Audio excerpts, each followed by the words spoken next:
그때에 히스기야가 병들어 죽게 되니 아모스의 아들 선지자 이사야가 나아가 그에게 이르되 여호와께서 이같이 말씀하시기를 너는 내 집에 유언하라 내가 죽고 살지 못하리라 하셨나이다 하니 히스기야가 얼굴을 벽으로 향하고 여호와께 기도하여 이르되 여호와여 구하오니 내가 주 앞에서 진실과 진심으로 행하며 주의 목전에서 선하게 행한 것을 기억하옵소서 하고 히스기야가 심히 통곡하니 이에 여호와의 말씀이 이사야에게 임하여 이르시되 너는 가서 히스기야에게 이르기를 내 조상 다윗의 하나님 여호와께서 이같이 말씀하시기를 내가 내 기도를 들었고 내 눈물을 보았노라 내가 내 수완을 15년 더하고 너와 이 성을 아수르의 왕의 손에서 건져내겠고 내가 또 이 성을 보호하리라 이는 여호와께로 말미암는 너를 위한 징조이니 곧 여호와께서 하신 말씀을 그가 이루신다는 증거이니라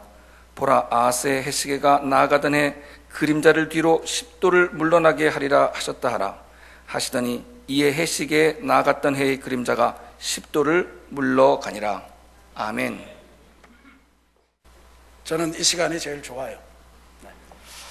어떤 집안에서 아이가 아버지에게 사람이 어떻게 생겨났어요? 물었습니다. 그 아버지가 사람이란 원숭이가 오랜 세월을 진화해서 생긴 존재란다.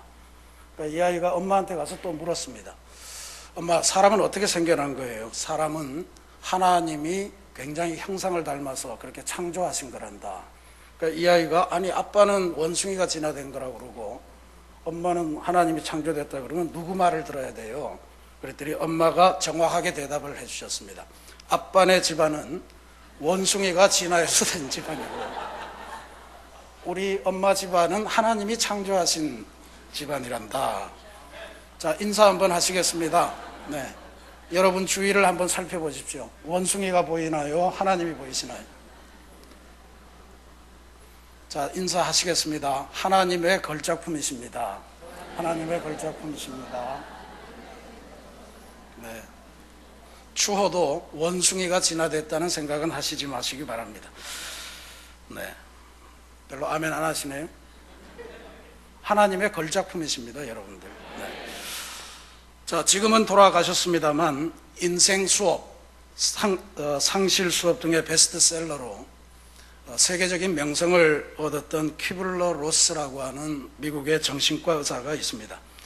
키블러 로스는 그가 살아생전에 시카고 대학병원에서 말기 암 환자 500명을 대상으로 인터뷰를 쭉 했더니 사람들이 시한부 선고를 받고서 죽음에 이르기까지 대부분의 사람들이 5가지의 단계를 공통적으로 거쳐가더라라고 하는 것을 발견했습니다. 그 5단계가 부정, 그 다음에 분노, 타협, 우울, 수용하는 단계들을 거치더라 이런 것입니다. 잠깐 설명을 드리면 의사에게서 시한부 선고를 딱 받는 순간에 대부분의 사람들이 보이는 반응은 그럴 리가 없다. 의사가 오진했을 거다 라고 하면서 부정하는 단계를 갖습니다. 그래서 다른 병원을 찾아가고 용하다는 의사를 찾아가서 진료를 받게 됩니다. 그렇게 해도 동일한 결론이 내려지면 그 다음 단계는 분노하는 단계입니다. 분노의 대상은 주로 우리를 만드신 하나님이겠죠. 하나님, 왜 하필이면 나입니까? 하나님, 내가 도대체 하나님께 뭘 잘못했습니까? 하나님, 제가 기도하고 응답받았던 그 약속이 틀리지 않습니까? 하나님, 너무하십니다. 이런 반응이 그 다음에 나타난다는 거예요.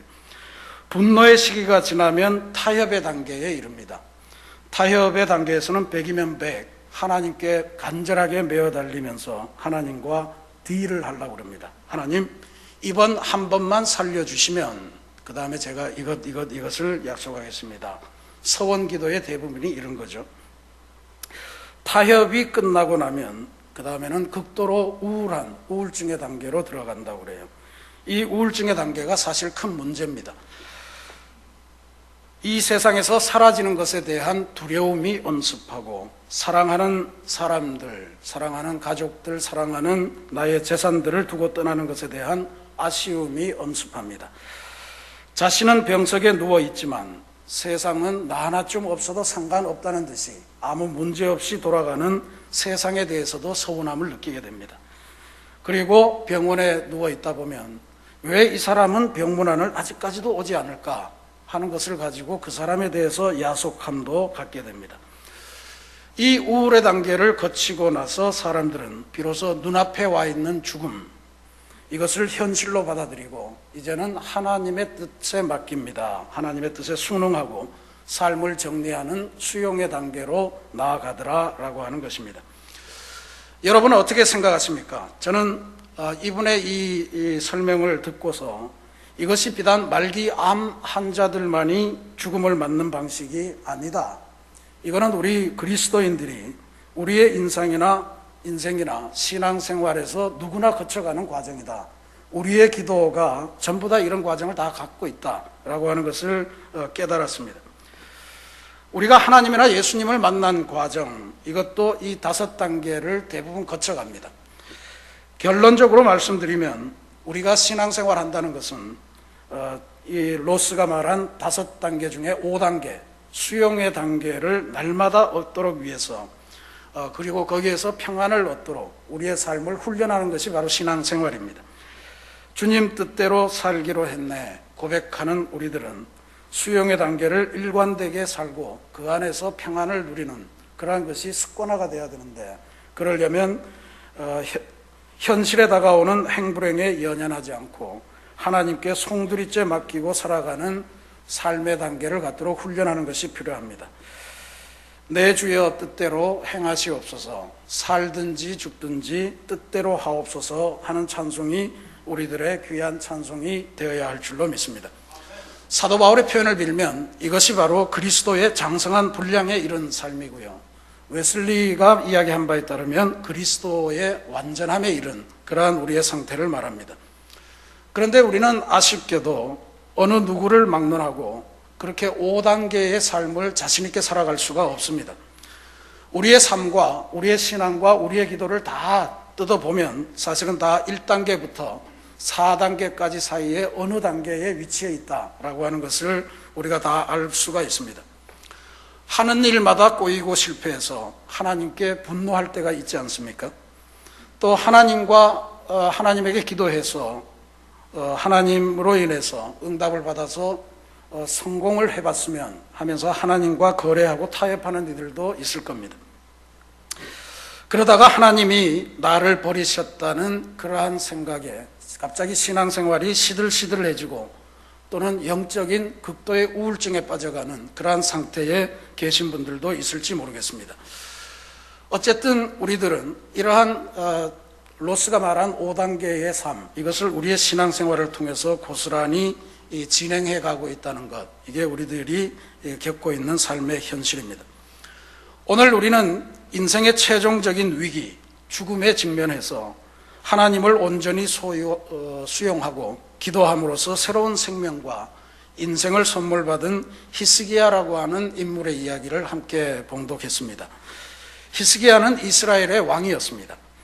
그러나 히스기야는 왕이었지만 오늘 우리가 보는 히스기야는 권력자의 위엄이나 화려함이 아니라 죽음에 임박해서 삶과 죽음의 기로에 서 있는 한 연약한 인간의 모습으로 우리에게 나타나 있습니다.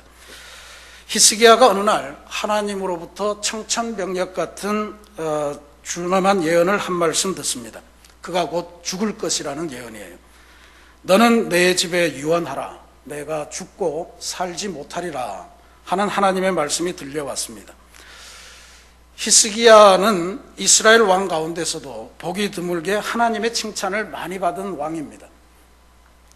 선대 왕들이 망쳐놓은 하나님 신앙을 회복하기 위해서 하나님의 성전을 정화했고 제사를 회복하고 그리고 예배를 회복하고 기도를 회복하고 그리고 절기를 갱신하면서 다시 수용했던 그런 왕이었습니다. 그런데 어느 날 갑작스러운 죽음의 위기에 봉착한 거예요. 히스기야가 참으로 억울했던 것 같습니다. 그가 이 엄청난 위기 앞에서 두말 없이 기도에 들어가기는 했지만 그가 기도하는 모습을 보면 그의 안에 지금 부정하고 분노하고 타협하고 우울하고 그리고 수용하는 모든 단계가 이 안에 다 포함되어 있음을 볼 수가 있습니다. 그가 기도하는 모습을 성경이 이렇게 표현을 해요.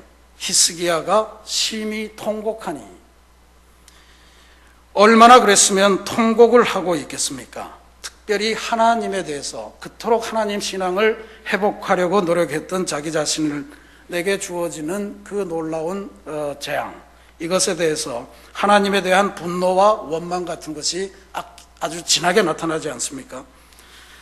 그래서 히스기야가 심히 통곡하면서 기도했습니다. 그런데 놀랍게도 하나님께서는 그의 통곡하는 기도를 들으시고 해시계에 나아갔던 해그림자를 10도 뒤로 물러가게 하심으로, 이게 뭔 말인지는 잘 모르겠어요. 과학적으로 뭐가 어떻게 됐다는 건 모르겠는데 성경 말씀에 따르면 하여튼 그는 15년이라고 하는 수명을 더 연장받았다라고 하는 것으로 설명합니다. 저는 이 말씀을 묵상하면서 히스기야가 기도의 응답을 받은 것도 대단하지만 시한부 선고를 받고도 왕의 권력을 이용해서 온 의료진들을 다 불러 모아서 내 병을 고쳐라, 이런 인간적인 방법을 쓰는 것보다는 주저함 없이 하나님께 기도할 수 있었다는 것, 이것이 참으로 귀한 신앙이고 우리가 본받을 만한 믿음이다, 이렇게 믿습니다. 그래서 오늘 여러분과 함께 도대체 어떻게 이런 일이 가능할까 하는 것을 살펴봄으로써 은혜 나누도록 하겠습니다. 첫 번째로 히스기야가 이와 같이 인생의 위기에 닥쳤을 때 곧바로 기도로 나아갈 수 있었던 것, 그것은 히스기야의 삶의 체험 속에 회개와 기도의 능력이 어마어마하다는 것을 알고 있었기 때문인 줄로 믿습니다. 오늘 말씀 앞에 36장 37장에 보면 아수르, 당시의 최강대국입니다. 아수르의 산헤립이라고 하는 왕이 유다를 침략하는 장면이 기록되어 있습니다. 산헤립 왕이 유다의 대부분의 성을 다 차례로 정복하고 이제 마지막 남은 예루살렘을 포위하고서 마지막 공격을 준비하고 있을 때였습니다. 엄청난 숫자의 병사가 예루살렘 성을 포위했다고 그랬습니다. 이때 히스기야는 자신이 입고 있던 왕의 옷을 찢어버리고 회개의 상징인 굵은 베옷을 입고 하나님한테 기도하러 들어갔습니다.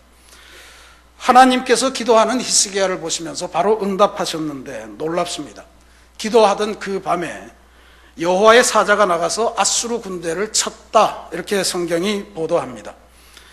그랬더니 아침에 히스기야가 일어나서 봤더니 거기에 무려 18만 5천 명에 달하는 아수르 군사들이 시체로 널브러져 있는 모습을 발견하게 되었습니다. 민족이 겪는 위기에서 회개와 기도로 응답받고 위기를 탈출했던 이 체험을 생생하게 지니고 있는 히스기야였기에 삶의 위기가 닥쳐오자 그는 곧바로 하나님에게로 직행할 수 있었던 것입니다. 이번에 행한 그의 회개 기도는 독특하죠. 얼굴을 벽으로 향하고 기도했다 그랬습니다. 얼굴을 벽으로 향하고 기도했다는 것은 세상 일에 대해서는 더 이상 눈을 감았다라고 하는 이야기입니다. 세상에 대해서는 눈을 감고 오로지 하나님만 바라보겠다는 의지가 지금 히스기야의 이 기도의 자세였습니다. 하나님에게 매어 달릴 때 하나님께서 일하시기 시작하셨음을 오늘 우리들에게 보여주는 귀한 대목입니다. 두 번째는 앞에 것보다 보다 더 중요한 사실입니다. 그것은 바로 하나님께서 히스기야의 눈물을 보시고 그의 기도를 들어주셨다는 사실입니다. 내가 내 기도를 들었고 내 눈물을 보았노라. 하나님께서 들으셨다는 히스기야의 기도 내용은 3절에 나와 있습니다. 여호와여, 내가 구하오니 내가 주 앞에서 진실과 전심으로 행하며 주의 목전에서 선하게 행한 것을 기억하옵소서. 내 인생을 기억해 달라는 기도입니다. 그리고 심히 통곡했다는 거죠. 히스기야의 통곡 기도가 너무 절절했기 때문에 하나님이 신속하게 응답을 하셨을까요? 그렇게 간단한 일일까요? 하나님께서 보셨다는 히스기야의 눈물과 그 기도가 도대체 뭘까 하는 것을 우리가 주목하지 않을 수가 없습니다. 히스기야는 왕가에서 태어났지만 신앙적인 관점에서 보면 대단히 불행한 그러한 가문에서 태어난 존재입니다. 그의 아버지 아하스라고 하는 왕은 구약 성경에서도 가장 악한 왕, 포악한 왕의 대명사로 불리는 왕입니다.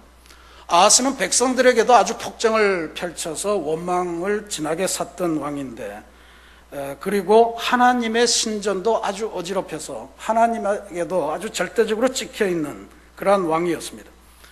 오죽했으면 이스라엘의 모든 왕은 왕들이 묻히는 국립묘지 같은 것이 있었는데, 이 아하스 왕만큼은 국립묘지에 가지도 못하고 예루살렘 성 안에 어디 일반 시민들이 묻히는 그러한 곳에 장사될 정도였습니다. 이러한 아버지 밑에서 자라난 히스기야는 왕이 되면서 아버지와 정반대의 길을 갔습니다. 하나님께서 명하시는 길을 걸어갔습니다. 역대하 29장 2절 말씀에 보면 히스기야가 그의 조상 다윗의 모든 행실과 같이 여호와 보시기에 정직하게 행하여, 다윗의 행실과 같이 여호와 보시기에 정직하게 행했다, 이렇게 히스기야를 평가하고 있습니다. 히스기야는 아버지의 삶을 본받지 않고 온전한 믿음의 길을 걸어갔다는 뜻입니다. 한때 우리 한국교회에 가게에 흐르는 저주를 끊어라 라고 하는 기도가 유행한 적이 있습니다. 가게에 저주의 맥이 흐르고 있으니 이걸 끊어라, 이런 거였는데, 바로 히스기야가 그러한 기도의 삶을 살았습니다. 이게 쉬웠겠습니까? 아버지가 방탕하고 불순종하고 그렇게 나갈 때는 그 자식이 어떻게 살기를 원한다는 것은 우리가 뻔하게 알지 않습니까? 그리고 왕이 그렇게 가는 길, 그것은 이미 하나님의 신앙은 그 시대의 대세가 아니었다라고 하는 것을 증명해 줍니다. 좁은 길이었고 힘든 길이었습니다. 어쩌면 히스기야가 왕이 되었을 때 그가 하나님 신앙을 회복하겠습니다, 성전을 정화하고 기도를 회복하고 예배를 회복하고 절기를 회복하겠습니다 했을 때 많은 중신들은 비웃었을지도 모르겠습니다. 그렇지만 히스기야는 하나님을 두려워했고 하나님을 기쁘시게 하는 삶이 훌륭한 삶이고 새로운 삶임을 믿어서 그 삶을 나아갔습니다. 그래서 예배를 회복했고 제사를 회복했고 기도를 회복했고 성전을 정화했고 유월절을 비롯해서 절기를 갱신하면서 회복했습니다. 하나님께서 보셨다는 히스기야의 눈물, 히스기야의 인생은 바로 이렇게 하나님을 향해서 하나님 신앙을 회복하기 위해서 그가 일생 동안 달려왔던 그 고난의 삶, 눈물진 삶을 의미하는 것입니다. 하나님께서 들으셨다는 히스기야의 기도는 가게에 면면이 흐르는 우상 숭배의 저주를 끊어내고 하나님께 영광 돌리는 가정과 국가를 만들겠다는 평생에 걸친 기도였음을 우리가 알 수가 있습니다. 기도를 하시되 평생에 걸친 기도와 눈물, 이게 중요합니다. 평생 기도한다는 것, 이게 쉬운 일이 아니죠. 오늘날 많은 그리스도인들이, 정말로 많은 그리스도인들이 기도하다가 지치는 모습을 많이 보게 됩니다. 굳이 우리가 이것을 비유해 보자면 출애굽해서 이제 홍해바다 앞에 섰는데 그 홍해바다 앞에 오니 바다 물결이 너무 심해서 그 앞에서 바로 발길을 돌리는 것이 이러한 경우일 겁니다. 조금만 있으면 하나님의 능력이 역사하셔서 홍해바다 앞으로 새로운 길이 열리고 거기를 통해서 약속의 땅으로 가는 길이 열릴 텐데 눈앞에 바다 물결을 보고 거기에서 포기하는 것입니다. 또한 약속의 땅 가나안 앞에서 포기하는 것이라고도 비유할 수가 있겠습니다. 이제 곧 약속의 땅에 들어서는데 그 문턱에서 좌절하고 있는 것입니다. 하나님의 능력과 사랑을 확신하지 못하기 때문에 우리가 겪게 되는 시험이요 실패입니다. 여러분, 줄기차게 기도하셔야 되고 평생에 걸쳐서 기도하셔야 될 줄로 믿습니다. 아직 하나님께서 예비하신 우리의 최고의 날은 아직 오지 않았습니다. 어쩌면 시작도 안 했는지도 모릅니다. 포기하지 말고 끝까지 기도로 전진하시면서 하나님께서 예비하신 최고의 인생을 맞이하시기를 부탁드리겠습니다. 다니엘 레비틴 박사라고 하는 분이 1만 시간의 법칙을 주장해서 많은 이들의 관심을 끌었습니다. 그가 베를린에 있는 뮤직 아카데미에서 악기를 공부하고 있는 학생들을 상대로 실험을 했습니다. 대략 8,000시간 정도 공부한 학생, 그리고 10,000시간 공부한 학생을 비교했더니 불과 2,000시간 차이인데 굉장한 차이가 나더라는 거예요. 8,000시간을 연습을 하려면 하루에 8시간씩 해서 1000날을 하셔야 됩니다. 1000날. 1000날이 몇 년이에요? 1000날은 3년 정도 되는 날입니다. 10,000시간을 연습을 하려면 그거를 1년을 더 해야 됩니다. 하루에 8시간씩이요. 근데 8,000시간을 연습한 아이들도, 그 학생들도 대단히 훌륭한 연주를 했는데, 10,000시간을 연습한 아이들은 그게 실력도 훌륭하지만 이 뇌가 악기에 이미 적응이 돼 있어서 악기가 어떻게 문제를 일으키더라도, 당일의 컨디션이 어떻게 망가지더라도 그것을 자동적으로 해석을 해서 자기 스스로 그 한계를 돌파할 수 있는 능력을 가졌다는 것을 발견하게 되었습니다. 8시간씩 꼬박해서 3년을 한 사람하고 8시간씩 꼬박해서 4년을 한 사람의 차이는 앞에 3년에 있지 않고요, 뒤에 마지막 1년에 있었다라고 하는 것을 이분이 발견하게 되었습니다. 마지막 1년이 중요했던 겁니다. 오늘 우리의 기도는 어떻습니까? 10,000시간 연습한 학생처럼 우리들의 뇌가 인생에 문제가 생기면 자동적으로 우리의 몸을 기도의 자리로 이끌도록 그렇게 시스템이 갖춰져 있나요? 아니면 기도할 상황은 분명히 다가왔는데 여전히 기도보다는 인간적으로 더 우선적으로 무엇에 의지하고 싶은, 인맥에 의지하려고 하고 그리고 금맥에 의지하려고 하고 이러한 시도를 하면서 기도를 미루지는 않습니까? 위기의 순간에 즉각 하나님께 맡기고 의지하는 기도에 들어가려면 우리의 뇌가 자동적으로 기도의 자리로 우리 몸을 이끌 수 있도록 그렇게 하는 자동화 시스템이 필요하다는 것을 이 10,000시간의 법칙이 보여줍니다. 10,000시간을 기도하려면 어떻게 하면 될까요? 대한민국의 어떤 교수님이 통계를 냈더니 우리나라에서 정말 믿음 좋으신 분들이 기도를 평균적으로 하시는 시간이 27분 몇 초라고 그래요. 근데 우리 새신교회 분들은 믿음이 좋으시니까 하루에 1시간은 기도한다, 이렇게 보면 하루에 1시간 기도해서 10,000시간을 기도하려면 얼마를 해야 되냐면 30년을 하셔야 됩니다. 30년. 그 정도면 평생을 기도했다고 하나님께서 인정을 해 주시겠죠. 하루 1시간 기도해서 30년 동안 기도하시면 하나님께서 우리의 평생을 보시고 하나님을 향한 헌신의 삶을 살았던 그 과정을 보면서 우리들의 눈물과 우리들의 기도를 들으시고 우리가 경험해보지 못한 최고의 삶으로 우리들을 이끌어 주실 것이다 라고 하는 그러한 믿음을 갖게 됩니다. 그러니 여러분들의 기도 생활에서 문제가 생길 때마다 기도의 자리로 자동으로 나아가는 그러한 기도의 생활을 만드시는 것이 대단히 중요합니다. 사랑하는 우리 새신교회 성도 여러분, 오늘은 남한의 교회와 북한의 교회가 평화 통일을 위해서 함께 기도하는 남북 평화 통일 공동 기도 주일로 그렇게 남북한의 교회가 선포한 날입니다. 그래서 통일을 위해서 남북한의 그리스도인들이 함께 기도하자라고 하는 그러한 주간인데, 그래서 공동의 기도문도 발표합니다만 해가 갈수록 이것이 너무 형식화되는 것 같아서 올해 저희들은 하지 않고 있습니다. 그런데 통일을 바라보는 입장에 서서 오늘 우리 민족은, 우리 대한민국은 과연 하나님으로부터 통일을 선물 받을 만큼 그렇게 열심히 기도했는가라고 하는 점에서 정말 부끄러움을 감추지 않을 수가 없습니다. 메르스라고 하는 공포가 우리를 감싸서 무려 35명의 선량한 시민들의 목숨을 앗아가고 난 다음에 진정이 되었습니다. 지난주에는 또 무더위가 엄청나게 우리들을 괴롭힌 한 주간이었습니다. 그런데 메르스보다도, 무더위보다도 우리를 더 힘들게 한 것은 그동안 숨겨왔던 우리 민족의 어떤 민낯 같은 것들을 한 주일 내내 보면서 우리의 가슴이 아팠기 때문이었습니다. 우리나라 경제 발전의 주역이었다는 한 재벌 그룹의 막장 드라마 같은 후계 싸움에 온 국민들이 정말 진절머리를 냈습니다. 또한 그들이 기업을 경영하는 폐쇄적인 방식에 대해서도 대단히 안타까워하고 있습니다. 우리들의 자녀들을 맡고 있는 고등학교의 선생님들이 수년간의 세월을 두고 아주 꾸준하게 학생들과 동료 교사들을 상대로 성추행 사건을 벌여왔던 것도 우리들을 아프게 했습니다. 또 대한민국의 선량이라는 우리들의 국회의원도 성추행 사건을 벌여서 우리들을 또한 아프게 했습니다.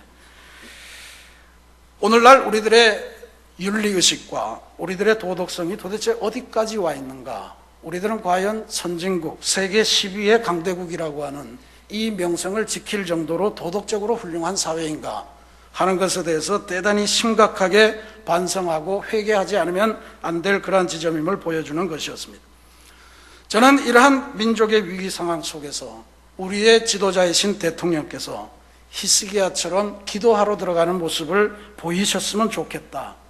백성들의 아픈 현실을 가지고 그들의 마음을 위로하며 하나님에게 맡기는 그러한 믿음의 자세를 보이면 좋겠다고 기도하고 있지만 그것 또한 제대로 응답되지 않는 것 같습니다. 아픈 현실입니다. 위기의 현실입니다. 이러한 아프고 위기에 처한 우리의 현실을 바라보며 우리는 다시금 히스기야의 눈물의 기도, 통곡의 기도, 자동적으로 위기가 올 때마다 하나님께 기도하는 자리에 들어서는 그 기도의 삶을 배워야 할 줄로 믿습니다.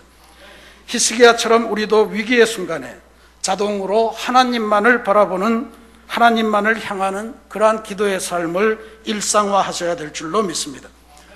여러분들 이제 기도하실 때 우리들도 기도의 만시간의 법칙을 한번 적용해 보십시다. 일상적으로 기도하시고 꾸준하게 기도하시고 문제가 생길 때마다 자동적으로 하나님께 기도하는 자리로 나아오시기를 부탁드립니다.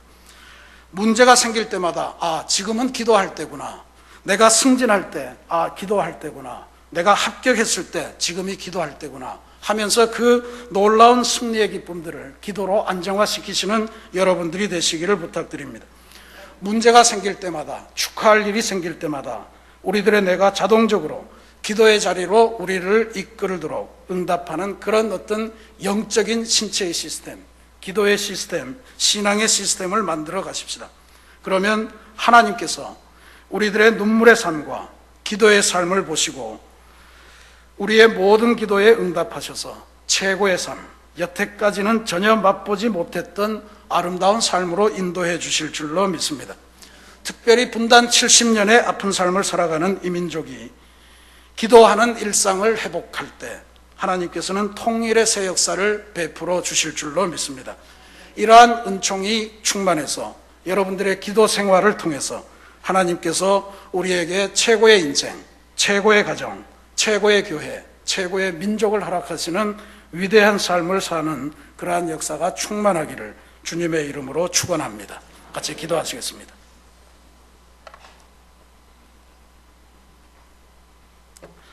사랑이신 하나님, 히스기야가 눈물과 통곡의 기도로 그의 마음에 정리되지 않은 신앙의 문제가 있었다 치더라도 그가 살아왔던 일생의 기도와 눈물의 기도를 보고서 그에게 새로운 생명과 새로운 인생을 베풀어 주셨음을 오늘 저희들이 보았습니다. 하나님, 오늘 우리의 삶도 지극히 어렵고 안타깝고 위기의 삶을 살아가지만 하나님, 우리가 지금 온 민족의 지도자로부터 시작해서 모든 그리스도인들이 기도를 자동적인 일상의 삶으로 만들어가는 히스기야의 기도의 삶을 배워서 이 민족에게 닥친 위기와 가정에게 닥친 위기와 인생에 닥친 모든 위기를 승리함으로 해결할 수 있는 그러한 역사를 허락하여 주시옵소서. 그리하여 우리들의 삶이 하나님 앞에 아름다운 삶 되게 도와주시고 하나님 앞에 아름다운 민족으로 다시 한번 하나님께 큰 영광 돌리는 귀한 역사를 체험케 도와주시옵소서. 감사드리며 예수님의 이름으로 기도합니다. 아멘.